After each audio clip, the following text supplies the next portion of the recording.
Salut, c'est Florian. Aujourd'hui, analyse action à dividende. On continue, on analyse l'action Ipsos.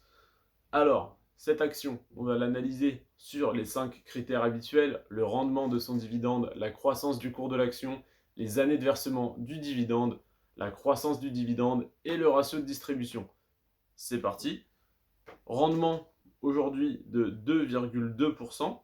Donc, rendement sur les 10 dernières années en moyenne de 2,2%.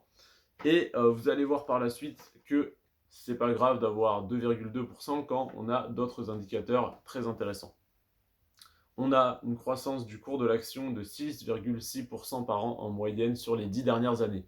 Si ça continue à ce rythme-là, on peut estimer que dans 12-13 ans, on aura non pas 2,2% de rendement donc, sur 100 euros, mais 2,2 sur 200 euros. Si on en achète pour 100 euros aujourd'hui, dans 12-13 ans, le cours de l'action aura doublé. Donc on aura 4,4% de rendement.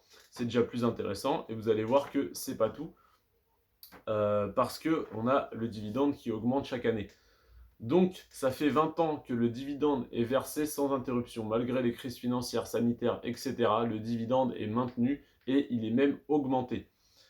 Donc, c'est une action très sécuritaire pour se constituer une rente. Je sais que c'est votre objectif pour la plupart. On a 3,6% de croissance du dividende par an. Donc, le petit dividende de 2,2% augmente un tout petit peu chaque année. Et en plus de ça, le cours de l'action augmente également. Donc au final, on a un double effet boule de neige qui fait augmenter l'action et le dividende. Donc une action qui est peu intéressante aujourd'hui, mais qui sera extrêmement intéressante si elle continue sur cette lancée dans 5 ou 10 ans.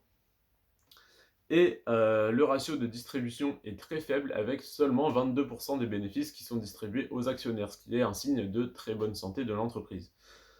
Et ce qui laisse présager que les 3,6% de croissance du dividende par an sont largement maintenables et ne sont pas déraisonnables. Donc, petit résumé, 2,2% de rendement, mais c'est pas grave parce qu'on a vu tous les autres indicateurs qui sont au vert. 6,6% de croissance du cours de l'action pour une action à dividende, c'est énorme, c'est très intéressant. Ça fait 20 ans que le dividende est versé sans interruption malgré tous les petits problèmes qui peuvent arriver. Ça fait 3,6% de croissance du dividende par an en moyenne sur les 10 dernières années, donc c'est très intéressant. Voilà, ça augmente doucement mais sûrement, et c'est ce qu'on veut quand on veut être rentier. Et seulement 22% des bénéfices sont distribués, alors que ça fait 10 ans que l'entreprise augmente de 3,6% son dividende tous les ans, et ils ne sont qu'à 22% de ratio de distribution des bénéfices. Donc, c'est une entreprise pour moi qui est très bien gérée. Ils ne versent pas un 8% de dividendes en reversant 90% de leurs bénéfices, ce qui n'est pas viable à long terme ou pas pour la plupart des entreprises en tout cas. Donc, c'est une entreprise pour moi très bien gérée et qui m'intéresse. Donc, sur ce, faites vos propres recherches. Je ne suis pas conseiller financier, je ne donne pas de conseils en investissement, je partage simplement ma propre expérience. N'investissez que sur des produits financiers et des actions que vous comprenez, sur des entreprises que vous aimez, et faites vos propres recherches. Je vous invite à aller sur rendementbourse.fr et sur Boursorama pour chercher les informations que je vous ai données, voir comment elles ont évolué depuis le moment où j'ai tourné cette vidéo. Et voilà, je vous invite donc à faire vos propres recherches. Sur ce, les amis, prenez soin de vous et de vos finances. Ciao!